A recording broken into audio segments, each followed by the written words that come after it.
In 2013, I bought a Thermomix, and story time. In 2013, I bought a Thermomix. It's a funny story. No, it's not a funny story, but it was about $2,500, or you could say $2,500 if you're a normal human. And it was a lot of money, and I remember telling my dad I just spent $2,500 on a kitchen appliance, and I swear to God he nearly fell over. And then I was like, Dad, it is life changing. And he's like, oh yeah, so what does it do? And I said, mate, take a seat. You are about to be mind blown. Then he turned around to me and he's like, honey, I hate to tell you this, but it's a glorified blender.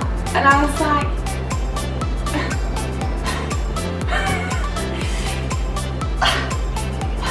what? No. Anyway, so I guarantee that if you all have a Thermomix, you're part of the cult. I'm in the cult. That was 5 years ago, 6 years ago, because I can count and I'm great at maths. That was 6 years ago, and since then my Thermi is still going strong. I love it. We use it every single day, and I think that the key part of getting the most out of your Thermomix is understanding how to convert your recipes and the functionalities of your Thermomix, and how to be able to read a recipe and go, oh yeah, cool, I can do this. Now, I'm very much a wing it type of cook. I love cooking. I'm definitely most at peace and happiest when I am cooking. So I think for me, I love to be able to play around in the kitchen, and I kind of feel like there is no wrong or right when it comes to creating recipes, and I guess that's why I have so many recipes, because I've just gone for it, and if it doesn't work, I eat it anyway because it's all the ingredients that I love, and if it works, it's a win, and then it becomes a family favourite and I cook it all the time. Now, what is happening at the moment is I am so excited because I have my everyday Thermomix recipe book, which is a huge request that everybody sends to me regularly, is in regards to converting recipes from my current recipe books over to Thermomix. However, I'm wanting to allow and enable you all the right tools to be able to do that yourself. And I think that if you're new to having a Thermomix, it's definitely worth working out the functions and how to convert recipes. So today I'm going to give you some of my hot tips and some of my favourite things in regards to converting recipes over from a traditional recipe to a Thermomix. So if you have my everyday thermo book, ding, ding, ding, ding, ding, ding, ding. Look at that, hey? Let's really just love this one for a little bit longer.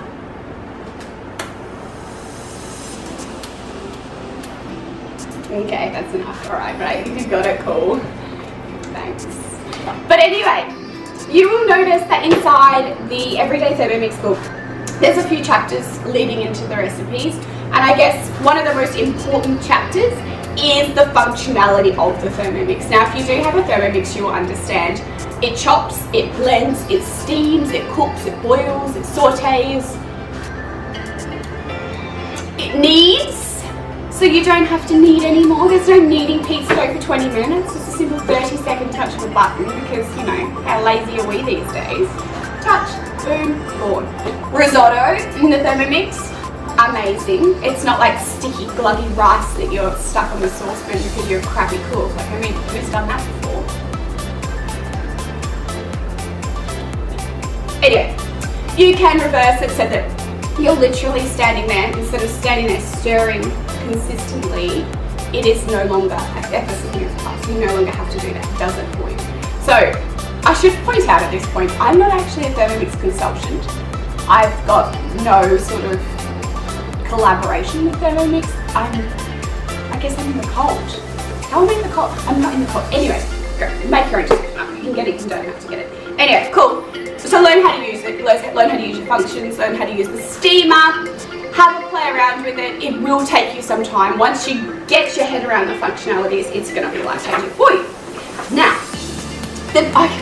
this has nothing to do with converting recipes, but my favourite thing about having a Thermomix is the staple ingredients and things that I had in my household that I would regularly purchase. I can now make A, just like fraction of the time, B, for a fraction of the cost, and C, it's fresh and I know all the ingredients that's in it. So it's incredible for that, i.e. yogurt, butter, mayonnaise. Mayonnaise is such a big one because that is so easy to make. It's literally like grapeseed oil and egg. So, hot tip.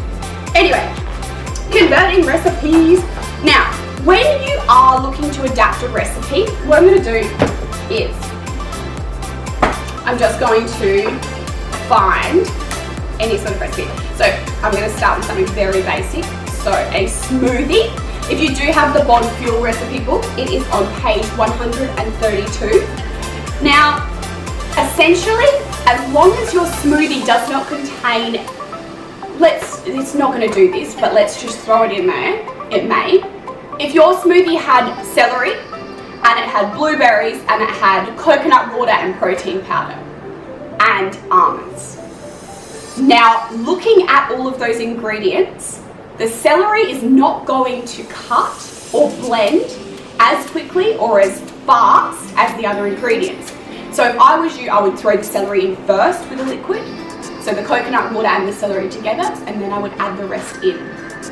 So it's things like that that I guess take time to kind of get your head around and be able to know the difference. So this Power Shake, Fitness and Protein Power Shake, page 132 of the Bod Fuel. So it has 2 tablespoons of LSA, 1 cup of blueberries, 2 pitted dates, 2 tablespoons of lemon juice, 40 grams of almonds, 2 tablespoons of chia seeds, 1 cup of water. Blend in a high-powered actually sounds like a blender. High-powered blender for 2 minutes. This will not take 2 minutes in a Thermomix. It will probably take 30 seconds and it would be pretty smooth. Now, given that there's dates, almonds, chia seeds and things like that, I would add those ingredients in first before adding in the others, and that would really blitz it to make sure that it's smooth. Now, if we look at a more main ingredient, let's do this. Can you see that?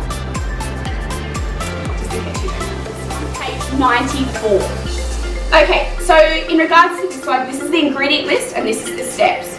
It has olive oil, onion, garlic, cumin, coriander, sweet potato, carrot, tomatoes, chickpeas, vegetable stock, zucchini, couscous and coriander. Now step 1. Heat the oil in a large saucepan and cook the onion until softened. This here is where I would use the Thermomix to saute. Now, before that though, you can actually use your Thermomix to cut the onions and garlic as well. So it's not just a cooking tool, it's also a blending tool and a processing tool. And it is so much more than just a blender. So what I would do is I'd read the ingredients first and I would work out what needs to be cut, what needs to be diced and what needs to be finely chopped.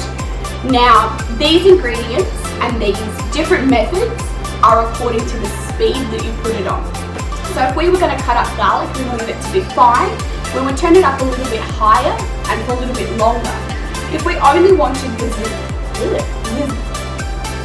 the zucchini to be roughly chopped, as per the picture, I would put it at about speed 4 for about 5 to 10 seconds max. Any more than that, it's going to mince it into a fine paste. It'll go very quickly. So you need to make sure that, because the Thermomix is so powerful, it's not in there for too long and that you do catch it before it gets to that point. So when you are converting, make sure that you do know roughly and you stay by the machine and listen to it as well, because the different ranges in the motor and the way that it sounds will affect what's happening inside. So I would cut the garlic, I would cut the onion, I would cut the zucchini, I would cut all of those things into separate bowls before getting started, because otherwise you're continuously having to be cleaning the machine, because if you're putting zucchini in and there's chunks of zucchini left over into the garlic, that type of thing, it'll come out different sizes. So that's what I'll do first. Then I would saute the onion and the garlic in the Thermomix itself by heating it. Now you can heat that to about 70 to 80 or, and then you can turn it to a stir. That will work out perfect. Now step number 2, add the sweet potato and carrot and cook for 2 minutes until coated in the spice. Again, I would reverse the speed and I would stir that as I normally would. Add in the tomatoes, chickpeas and stock and bring to the boil. Again, on reverse, but if you're wanting it to boil, obviously boiling point is at 100 degrees. So I would bring that up to 100 degrees, but remember, it's an evenly distributed heat, so you're not going to need to cook it for as long. So remember to keep an eye on it and just monitor it. Then, add in the couscous, stand, and allow it to be covered for 10 minutes. So you're not actually cooking it. So I would either move it into a Thermomix bowl, you know, the thermo servers, stir in the couscous, put the lid on and leave it for 10 minutes as you normally would in the recipe. Chop the coriander leaves and serve. Traditionally, this recipe would take 35 minutes. Now in a Thermomix, I would expect this to be about 15-20 minutes max. It really does cut down so much preparation time and cooking time, as well as the ability to be able to layer in the Thermomix so you can have something steaming at the top whilst you are cooking. As well, if you have more than one mixing bowl, you are actually able to swap and go whilst you're cooking.